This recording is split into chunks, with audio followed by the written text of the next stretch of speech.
Hey everybody, welcome to my Suburban Oasis. It may look gorgeous out today, but it's only in the high 30s, so we're a little bit bundled up, but I still think it's a good day for doing some planting. We are going to get probably a frost tonight, but that makes it even better to get something into the ground that's just in a pot. So if you're enjoying my channel, and I hope that you are, please subscribe and give me a thumbs up if you like this video, and also hit that notification bell so you'll get notified of any new videos when they come out. So we're sitting in front of my new bed that I made this past year, and I made it all out of arborist wood chips and stones that we got off of Facebook Marketplace. So essentially it was a free bed to make. It was very a bit labor intensive, but not bad because it was a no-dig bed. So we laid it on top of the existing ground, and it is absolutely wonderful to start seeing it come together.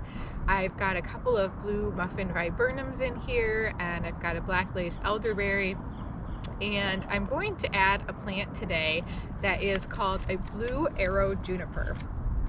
And I just got this at Lowe's the other day. I saw it, it was the only one there, and I had to snag it because it was only $22.98, and that's a pretty good price for this plant. It is a variety that stays rather narrow, so it will be perfect for this space. And as I plant it, I'll share with you a little bit about why I chose it, and as I plant it, how to care for it. All right, let's get started. Okay, so we're going to plant right here behind this black lace elderberry because this blue foliage is going to contrast incredibly well with the black foliage of the elderberry, and it's just going to really offset it. And so I'm going to also show you at the end of this video how it looks from the other side, because that's the side that we'll be viewing it from most of the time. Certainly we'll see it from this side as well when we're driving down the street and pulling up to our house and visitors come, and I'll do plantings around it later. But right now I'm just focusing on trying to get the structure of this garden bed going, and so it's important to get some of these plants in the ground. So because I just used bark in this bed, arborist bark, what I'm going to do is pull back the brown mulch that I have here, and then I'm simply going to scoop out the arborist mulch and put it in this bin over here. And when I'm done doing that, I will have space to be able to put some compost in, and that will give plenty of room for the roots to start to grow out. And I've already started to see worms in here when I've been planting other things, and this method has worked quite well for me. The compost will also help some of the mulch that's around it break down, and the mulch definitely is holding moisture very well. It is wet right now, and that's fantastic. I also don't want it to get too soggy because junipers do not like their feet to stay wet. So this is going to be nice that it's kind of raised up and will be above some of the soil level, because the soil that I have is quite clay, and so it might not like being fully sunken down into that. The other thing that I thought about a lot when I was choosing this juniper is, oh, the wind's knocking it over on me. Let me set it over here for now.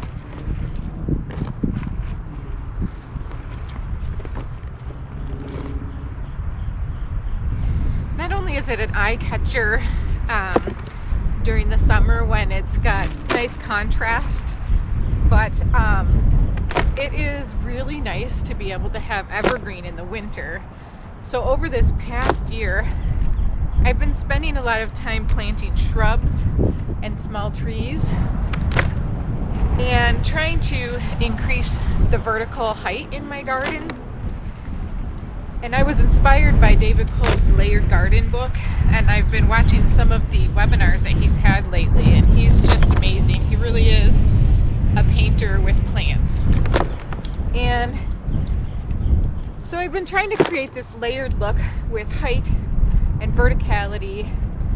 And now this year, in addition to working on that and continuing to work on that, I'm going to focus more on creating the structure as well as the evergreen and year-round interest. I think that having what you might refer to as a non-stop garden is something that most people strive for, and it's not super difficult to achieve, but you do need to make sure you have plenty of different varieties of plants. And whenever you're working on your borders, you have to give consideration to structure and height and color. So it's a lot of things to take into account.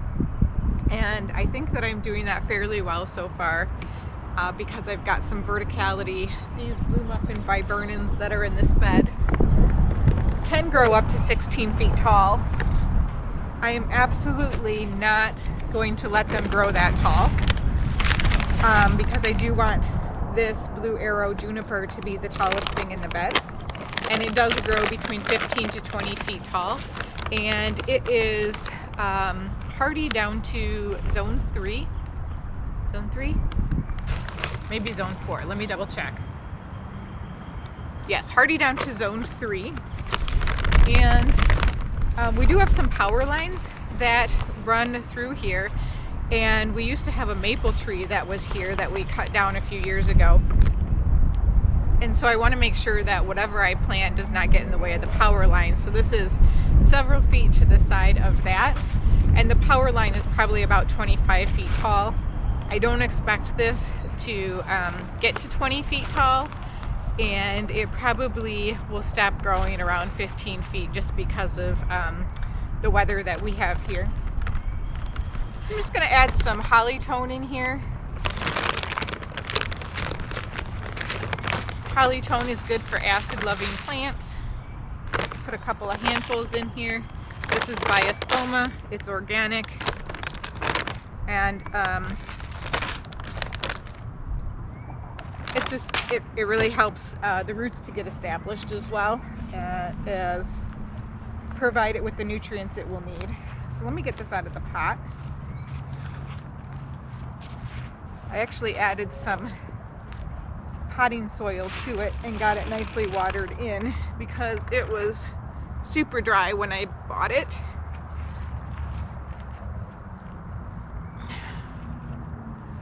All right, I think that's the right direction for it to face. You'll notice it has some lean towards this direction, and the wind typically comes this way, so I think that will eventually straighten itself out. And it's almost the right height, but maybe needs to go down just a skosh further, so I'm gonna grab a shovel real quick. And then we'll put some compost around here to make sure it's got some nice stuff to put its roots down into. And it should be nice and happy in this spot.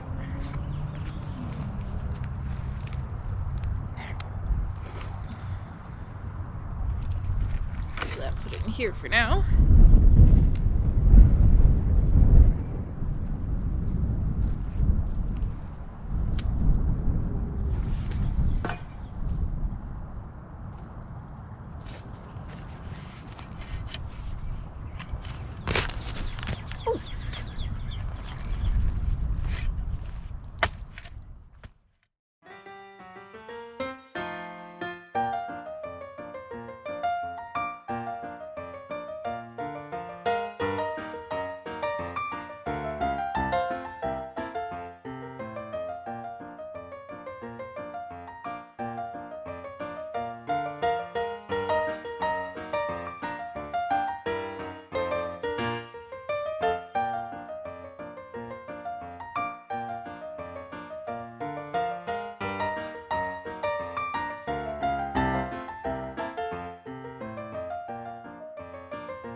Okay, that looks about perfect. So now I'm going to just get some scoops of compost to put around it and make sure that it is straight. Actually, I'm going to throw a little more Hollytone in here because I just might have scooped it out. So let's get some of that in.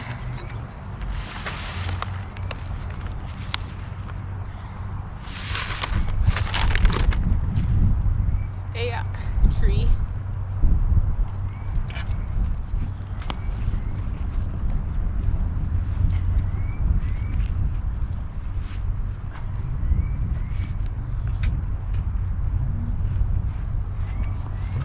This tree is going to be so happy here. I can already see some small roots beginning to form that are brand new since just watering it and bringing it home the other day and putting some fresh compost on top of it.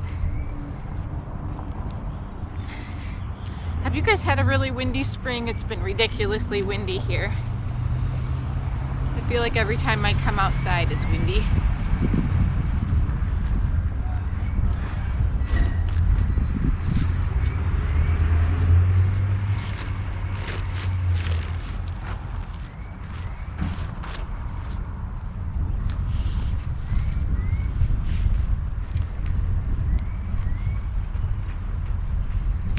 I definitely am going to be really sure to firm the compost in around this root ball quite well because I want to make sure it stays upright.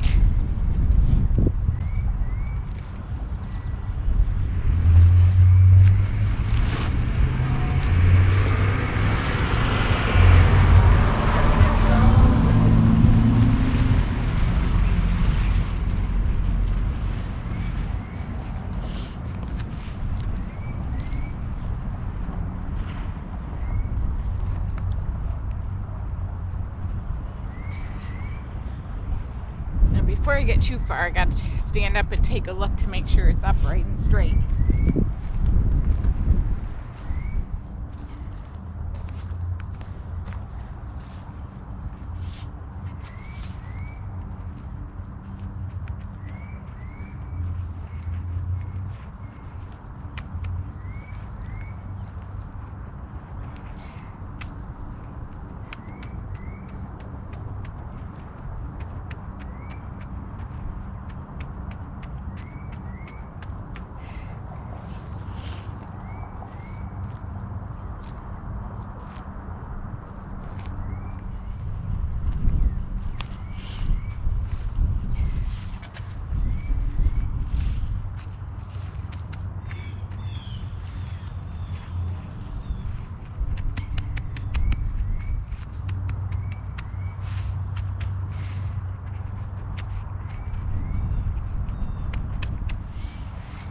Now normally I wouldn't tamp it down quite so much, but because of so much wind that we've had and the top heaviness of this being so vertical in comparison to the root ball, I definitely want to make sure that it stays there and that I don't wake up one morning and it's been ripped out of the ground by the wind. So I think this is great. I might stake it temporarily, but I don't think so. It looks like we're going to have some nice weather coming next week, so hopefully it enjoys its new home. Well, let's take a quick look around the garden here so we can see what it looks like from the other side, along with some of the other plants I planted, and take a look. Come on. All right, so we've got our blue juniper planted. I think she looks really pretty. And again, just look at the color contrast here between the dark burgundy, almost black foliage of the elderberry and this. And then this elderberry is going to have pink flowers. I'm not sure if it's going to flower this spring or not because I just planted it at the end of the fall last year. It was a clearance rescue plant. But won't that be gorgeous up against the blue? I can't wait to see it. And then on either side I have two boxwoods, which that one had some new growth on it and it got some freeze damage from the nights where it got down to like 20 degrees. It's pretty awful. Then over here and on either side of the boxwoods I have these blue muffin viburnums. And these, so long as the freeze didn't get them, should have a nice bud that will also show white flowers. And if they get pollinated, they will have beautiful blueberries, which is why they're called blue muffin. Now, as I'm building this bed, I'm trying to do things economically, and so one of the ways to do that is by doing division of current perennials that you have around the garden. So right now I have divided some sage, which is right here. This is Salvia May Night, and so it's a really dark blooming sage, and it comes up in May. And so I planted 3 of those. There's one here, and then one in the middle, and then one all the way down at the end. And these should bush out quite well by the end of the year, but will also help to provide some continuity with this bed, because the bed to my left or your right also has a lot of the salvia that are purple, so that will help to really tie it together. Also in here is a way to tie this bed into the old bed is I brought in 2 purple coneflowers. You can see within this sage I also have the purple coneflowers, which bloom a little later than the May Night Salvia because they don't bloom in May. They usually start coming out in June. And then in front of those I have planted some Veronica, and this too I have in another bed, but this will help tie it in to my front circle bed, which you can't see right now. It's actually over there, and that has some beautiful Veronica in it, so that should help kind of pull all 3 of these together. It's kind of like designing a living room, right? You wouldn't want to put in a bunch of clashing colors. And then in the very front, these really dark plants, these are Ajuga, and I think they're called Black Magic, but I could be wrong. They were a clearance find at Lowe's, and I just thought these would provide a really nice carpet. And because they go along with the foliage of this Black Magic elderberry, I think that will also really help anchor this bed. And some people don't like Ajuga because it is a fairly aggressive plant, but for me, I think it will help to fill in, and it's also fairly easy to get rid of and pull if you don't like where it's at. So I hope that you enjoyed this video. We'll give you one last look before we end it. We'll see you next time. Bye!